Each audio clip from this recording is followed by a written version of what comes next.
नाथ नारायण वासुदेव।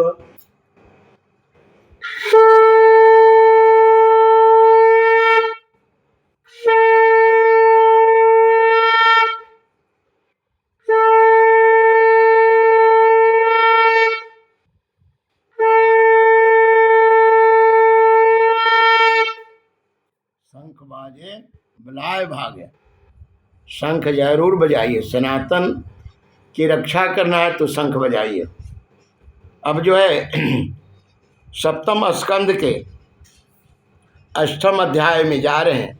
नरसिंह भगवान का प्रादुर्भाव, हिरण्यकश्यप का वध एवं ब्रह्मा आदि देवताओं द्वारा भगवान की स्तुति।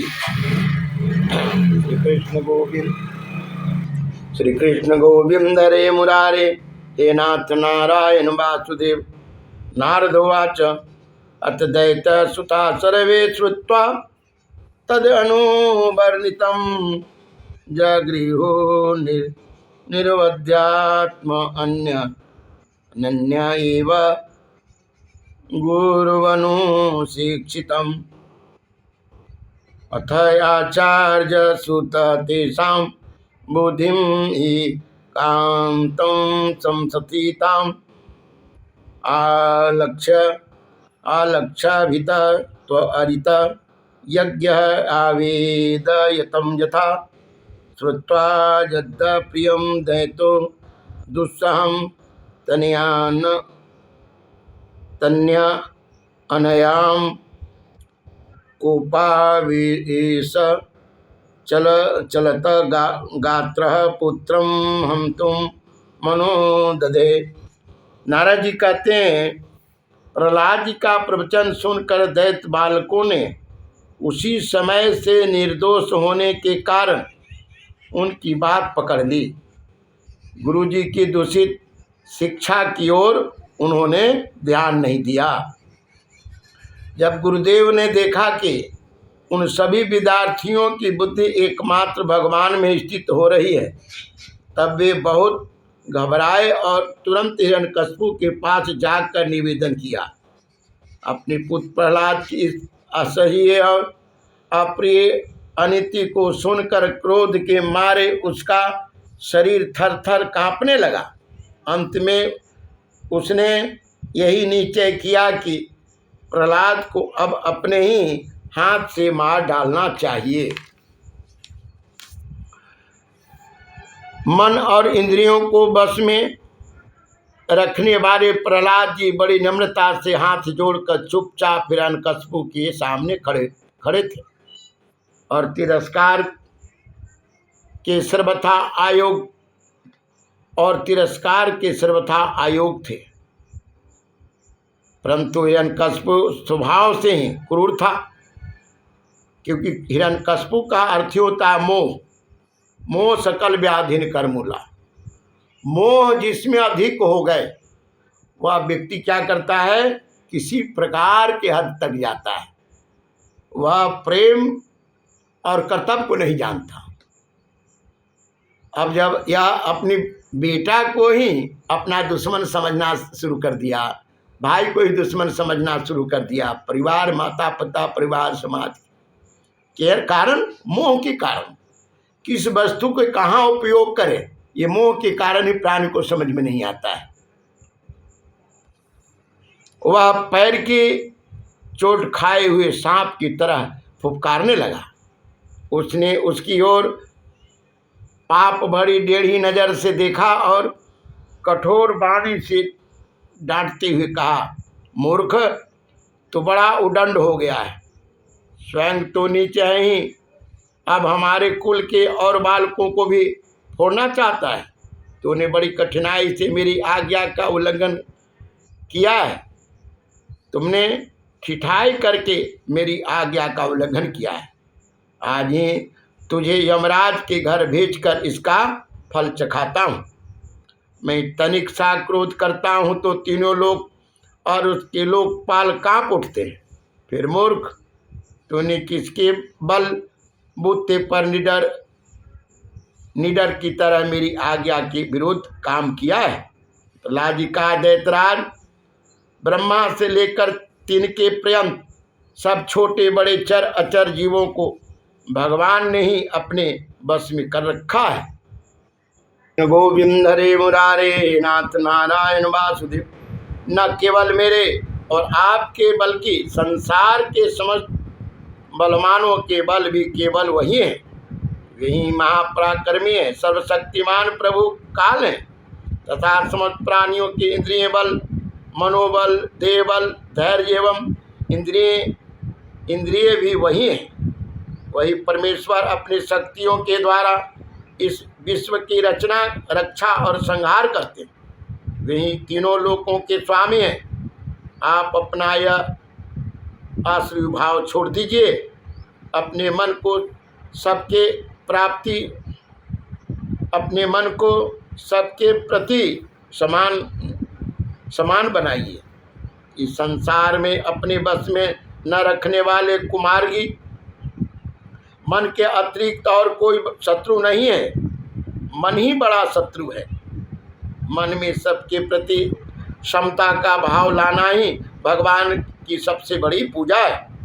जो लोग अपना सर्वस्व लूटने वाले इन 6 इंद्रियों रूपी डाकुओं पर तो पहले विजय नहीं प्राप्त करते और ऐसा मानने लगते हैं कि हमने 10 दिशाओं को जीत ली, वे मूर्ख हैं। हाँ, जिस ज्ञानी एवं जितेंद्रिय महात्मा ने समस्त प्राणियों के प्रति ममता का भाव प्राप्त कर लिया, उसके अज्ञान की से पैदा होने वाले काम, क्रोध आदि शत्रु भी मर मिट जाते हैं। फिर बाहर की शत्रु तो रह ही कैसे सकते। हिरण्यकश्यप ने कहा, अरे मंद बुद्धि, तेरे बहकाने की भी अब हद हो गई। यह बात स्पष्ट है कि अब तू मरना चाहता है, क्योंकि जो मरना चाहते हैं वे ही ऐसे बेसिर पैर की बातें बका करते। अब आगे तूने मेरे सिवा जो और किसी को जगत का स्वामी बतलाया है, सो देखो तो तेरा वह जगदीश्वर कहाँ है। अच्छा, क्या कहा? वह सर्वत्र है, तो इस खंभे में क्यों नहीं दिखता? अच्छा, तूने इस खंभे में भी दिखाई देता है। अरे तू क्यों इतना डेंग हाँक रहा है? मैं अभी अभी तेरा सिर धड़ से अलग किए देता हूँ। देखता हूँ तेरा वह सर्वस्वरूप हरि, जिस पर तुझे इतना भरोसा है, तेरी कैसे रक्षा करता है।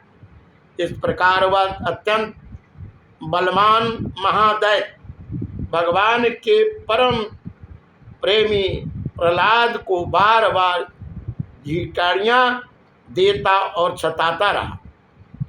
जब क्रोध के मारे वह अपने को रोक न सका, तब हाथ में खड्ग लेकर सिंहासन से कूद पड़ा और बड़े जोर से उस खम्भे को एक घूंसा मारा। उसी समय उस खम्भे में एक बड़ा भयंकर शब्द हुआ। ऐसा जानकर बड़ा मानो यह ब्रह्मांड ही फूट गया। वह ध्वनि जब लोकपालों के लोक में पहुंची, तब उसे सुनकर ब्रह्मा आदि को ऐसा जान पड़ा मानो उनके लोकों का प्रलय हो रहा। हिरण्यकश्यप प्रहलाद को मार डालने के लिए बड़े जोर से झपटा था, परंतु दैत्य सेनापतियों को भी भय से कपा देने वाले उस अद्भुत और अपूर्व घोर शब्द को सुनकर वह घबरा गया। घबराया हुआ सा देखने लगा कि यह शब्द करने वाला कौन है, परंतु उसे सभा के भीतर कुछ भी दिखाई न पड़ा। इसी समय अपने सेवक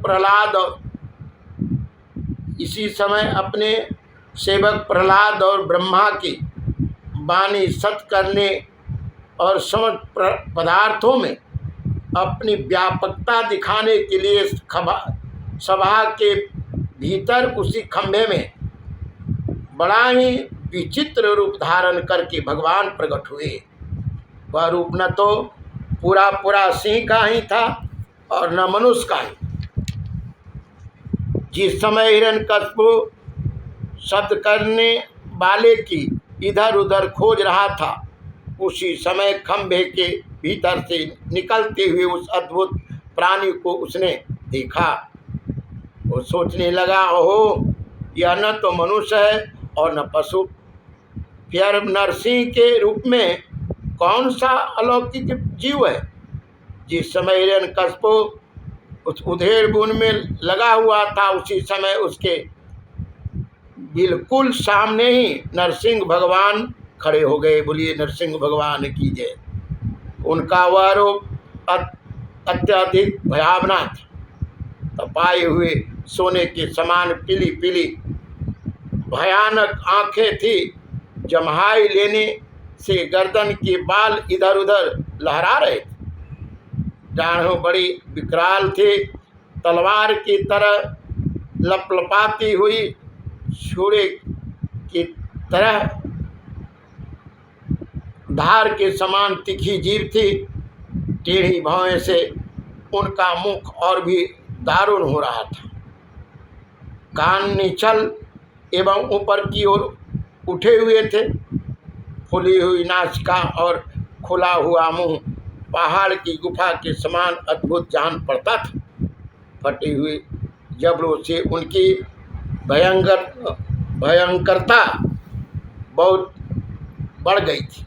विशाल शरीर स्वर्ग का स्पर्श कर रहा था। गर्दन कुछ नाटी और मोटी थी। छाती चौड़ी और कमर बहुत पतली थी। चंद्रमा के किरणों के समान सफ़ेद रोएं सारे शरीर पर चमक रहे थे। चारों ओर सैकड़ों भुजाएं फैली हुई थी। इनके बड़े बड़े नख आयुध का काम देते थे। बड़े बड़े नख आयुध का काम देते थे। उनके पास फटकने तक का साहस किसी को न होता था। चक्र आदि अपने निज आयुध तथा वज्र आदि अनश्रेष्ठ शस्त्रों के द्वारा उन्होंने सारे दैत्य दानवों को भगा दिया।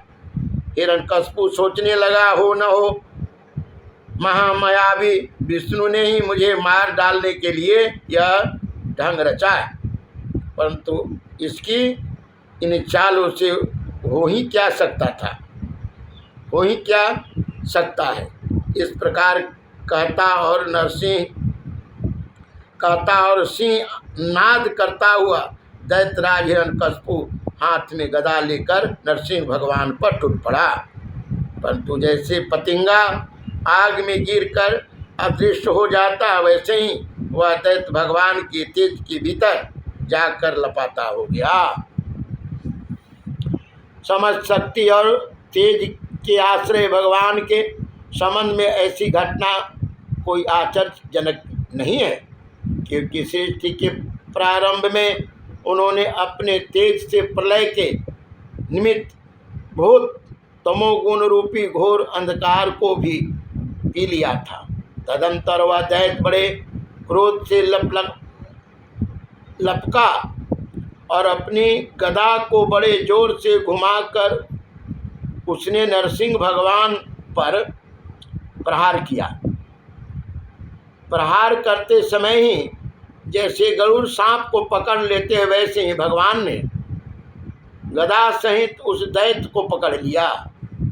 वे जब उसके साथ खिलवाड़ करने लगे, तब वह दैत्य उनके हाथ से वैसे ही निकल गया जैसे कीड़ा करते हुए गरुड़ के चंगुल से सांप छूट जाए।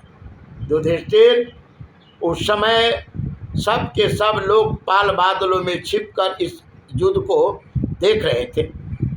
उनका स्वर्ग तो हिरण्यकशिपु ने पहले ही छीन लिया था। जब उन्होंने देखा कि वह भगवान के हाथ से छूट गया, तब वे और भी डर गए। हिरण्यकशिपु ने भी यही समझा कि नरसिंह ने मेरे बलवीर्य से डरकर मुझे अपने हाथ से छोड़ दिया है। इस विचार से उसकी थकान जाती रही और वह युद्ध के लिए ढाल तलवार लेकर फिर उनकी ओर दौड़ पड़ा। उस समय वह बाज की तरह बड़े वेग से ऊपर नीचे उछल कूद कर रहा था। इस प्रकार ढाल तलवार के पैतरे बदलने लगा कि जिससे उस पर आक्रमण करने का अवसर ही न मिले। तब भगवान ने बड़े ऊंचे स्वर से प्रचंड और भयंकर अट्टहास किया, जिससे हिरण्यकशिपु के आंखें बंद हो गई। फिर बड़े वेग से झपट कर भगवान ने उसे वैसे ही पकड़ लिया जैसे सांप चूहे को पकड़ लेता है। जैसे हिरण्यकशिपु के चमड़े पर वज्र के चोट से भी खरोच नहीं आई थी, वही अब उनके पंजे से निकलने के लिए जोर से छटपटा रहा था। भगवान ने सभा के दरवाजे पर ले जाकर उसे अपनी जांघों पर गिरा लिया और खेल खेल में अपने नखों से उसे उसी प्रकार फाड़ डाला जैसे गरुड़ महाविषधर सांप को चीर डालते हैं। उस समय उनकी क्रोध से भरी विकराल आँखों की ओर देखा नहीं जाता था। वे अपनी लपलपाती हुई जीभ से फैले हुए मुंह के दोनों कोने चाट रहे थे। खून के छींटों से उनका मुंह और गर्दन के बाल लाल हो रहे थे। हाथी को मारकर गले में आंतों की माला पहने हुए मृगराज के समान उनकी शोभा हो रही थी। उन्होंने अपने तीखे नखों से हिरण्यकशिपु का कलेजा फाड़ कर उसे जमीन पर पटक दिया। उस समय हजारों दैत्य दानव हाथों में शस्त्र लेकर भगवान पर प्रहार करने के लिए आए, पर भगवान ने अपनी भुजा रूपी सेना से, लातों से और नख रूपी शस्त्रों से चारों ओर खदेड़ खदेड़ कर उसे मार डाला। युधिष्ठिर उस समय भगवान नरसिंह ने गर्दन के बालों की फटकार से बादल तितर बितर होने लगे। उनके नेत्रों की ज्वाला से सूर्य आदि ग्रहों का तेज फीका पड़ गया। उनकी श्वास के धक्के से समुद्र क्षुब्ध हो गए। उनके सिंहनाद से भयभीत होकर दिग्गज शिकारने लगे। उनके गर्दन के बालों से टकरा कर देवताओं के विमान अस्त व्यस्त हो गए। स्वर्ग डगमगा गया। उनके पैरों की धमक से भूकंप आ गया। वेग से पर्वत उड़ने लगे और उनके तेज की चकाचौंध से आकाश तथा दिशाओं का दिखना बंद हो गए। इस समय नरसिंह भगवान का सामना करने वाला कोई दिखाई न पड़ता था।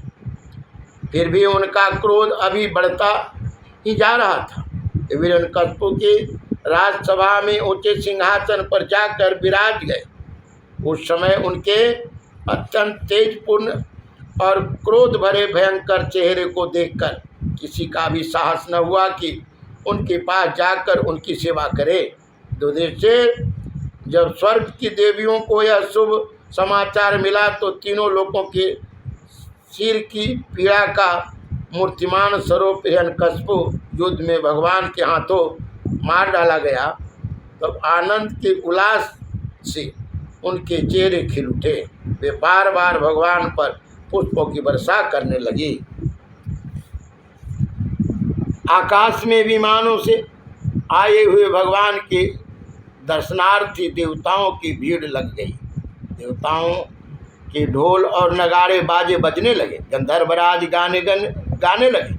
अप्सराएं नाचने लगी। तात इसी समय ब्रह्मा, इंद्र, शंकर आदि देवता, ऋषि, पितर, सिद्ध, विद्याधर, महानाग, मनु, प्रजापति, गंधर्व, अप्सराएं, चारण यथा किमपुरुष, भीताल, सिद्ध, किन्नर और सुनंद, कुमुद आदि भगवान के सभी पार्षद उनके पास आए। उन लोगों ने सिर पर अंजलि बांधकर सिंहासन पर विराजमान अत्यंत तेजस्वी नरसिंह भगवान की थोड़ी दूर से अलग अलग स्तुति की। ब्रह्मा जी ने कहा, प्रभु आप अनंत हैं, आपकी शक्ति का कोई पार नहीं पा सकता।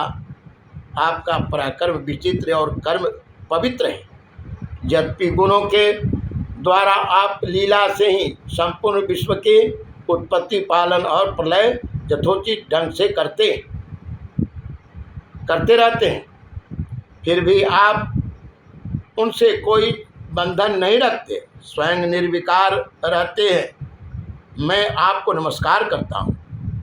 श्री रुद्र ने कहा, आपके क्रोध करने का समय तो कल्प के अंत में होता है। यदि इस तुच्छ दैत्यों को मारने के लिए ही आपने क्रोध किया है तो वह भी मारा जा चुका है। उसका पुत्र आपकी शरण में आया है। भक्त वत्सल प्रभु, आप अपने इस भक्त की रक्षा कीजिए।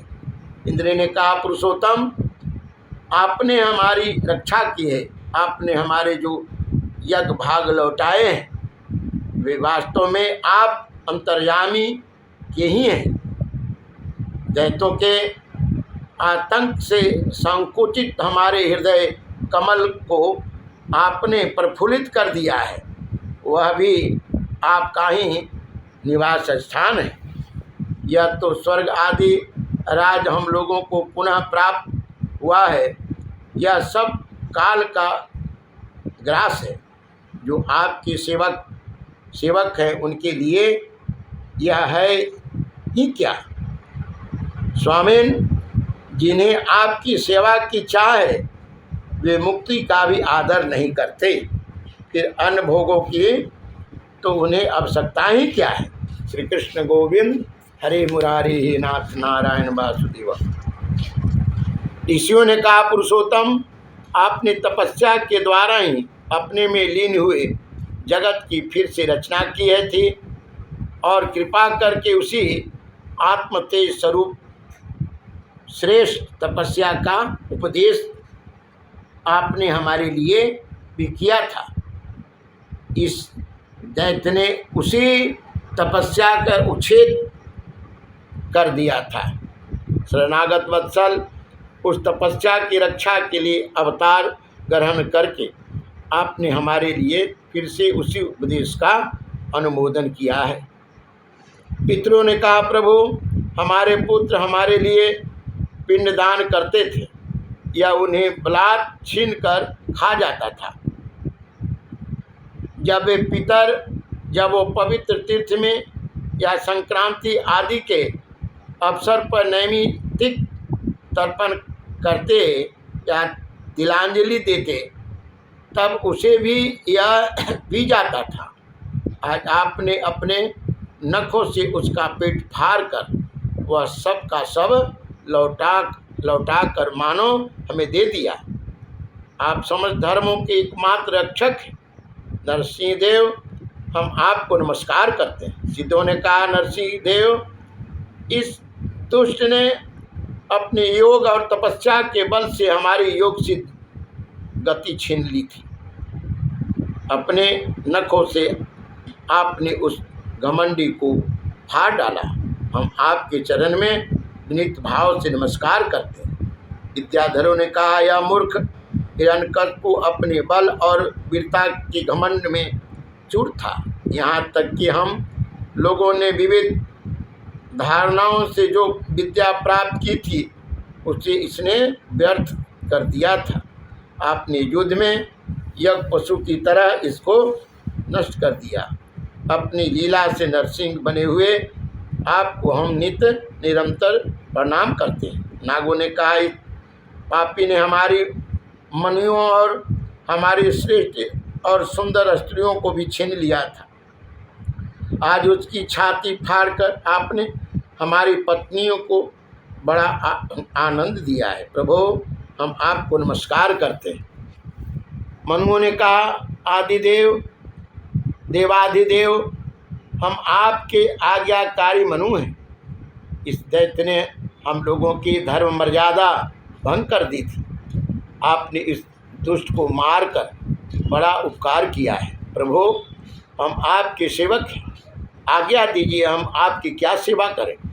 प्रजापतियों ने कहा, परमेश्वर, आपने हमें प्रजापति बनाया था, परंतु इसके रोक देने से हम प्रजा की सृष्टि नहीं कर पाते थे।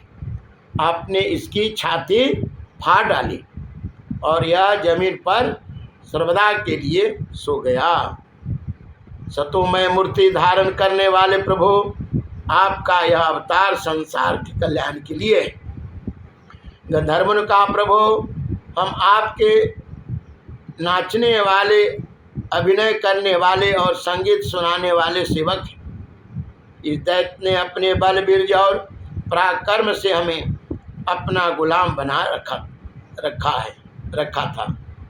उसे आपने इस दशा को पहुंचा दिया। सत्य है, कुमार से चलने वालों का भी क्या कभी कल्याण हो सकता है? चारणों ने कहा, प्रभु, आपने सज्जनों के हृदय को पीड़ा पहुंचाने वाली इस दुष्ट को समाप्त कर दिया। इसलिए हम आपके उन चरण कमलों की शरण हैं, जिसके प्राप्त होते ही जन्म मृत्यु रूप संसार चक्र से छुटकारा मिल जाता है। यक्षों ने कहा, भगवान, अपने श्रेष्ठ कर्मों के कारण हम लोग आपके सेवकों में प्रधान गिने जाते थे, परंतु हिरण्यकशिपु ने हमें अपनी पालकी ढोने वाला कहार बना लिया था।